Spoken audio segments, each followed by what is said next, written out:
According to a new report by the Wall Street Journal, Mark Zuckerberg himself, CEO of Facebook, actually signed off on an algorithm shift all the way back in early 2017 that he knew was going to inadvertently suppress traffic to left-wing and progressive news sites that use Facebook. And the reason he did this, according to the report, is because he was afraid of making an algorithm shift to suppress all political news. Because at the time, that's what was going to happen on Facebook. He wanted, and I'm sure everybody remembers the reports, they wanted to move Facebook back into what Facebook was supposed to be. People sharing videos of their kids, people reconnecting with folks they haven't seen since high school or college. And it got a little too political. People were using it for news sites and all that crap. And they had said, look, we're gonna kind of do away with that. But instead of doing away with it and suppressing news, because he was afraid of pissing off right-wing websites, the Daily Caller is specifically mentioned in that article, they made a shift that did suppress some political news, but mostly just that on the left. The right-wing political news outlets, which, by the way, each week still pretty much occupy 90% of the top news sites circulated on Facebook, they got to keep going as it was. Leftist websites, which includes us at Ring of Fire, we noticed a shift downward at that same time. We stopped using Facebook, actually, to a certain degree during that time because we weren't getting the returns on it anymore. Posting a video that would get tens of thousands of views and then suddenly that same quality content would get a couple hundred, a couple dozen shares after coming down from hundreds and hundreds of shares. It happened to us too, and the article specifically mentions Mother Jones, which is a more center-left news outlet. But according to Mother Jones, because they rely on clicks and advertising, it costs them hundreds of thousands of dollars.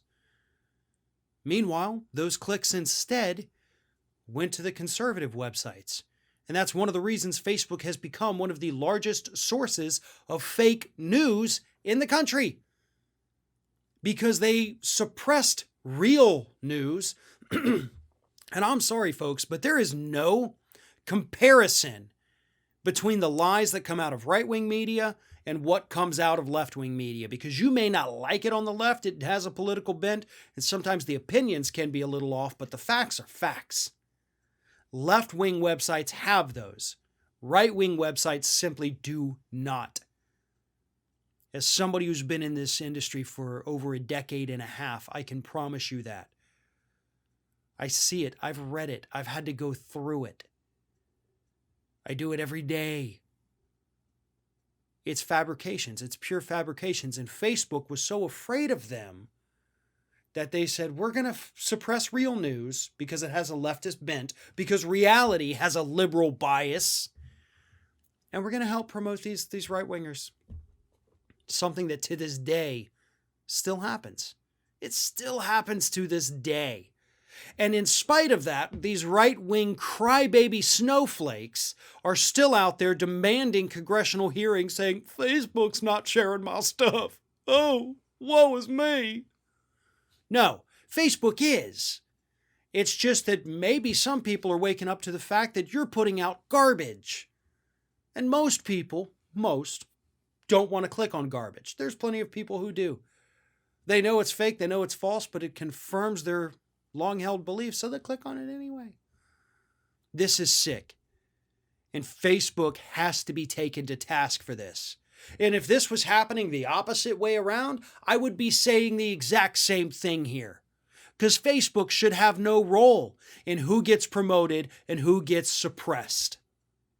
But that is what is happening. And according to a rule change approved by Zuckerberg himself, conservatives are full of crap because it's affecting liberal websites far greater than it is conservatives. And that was by design.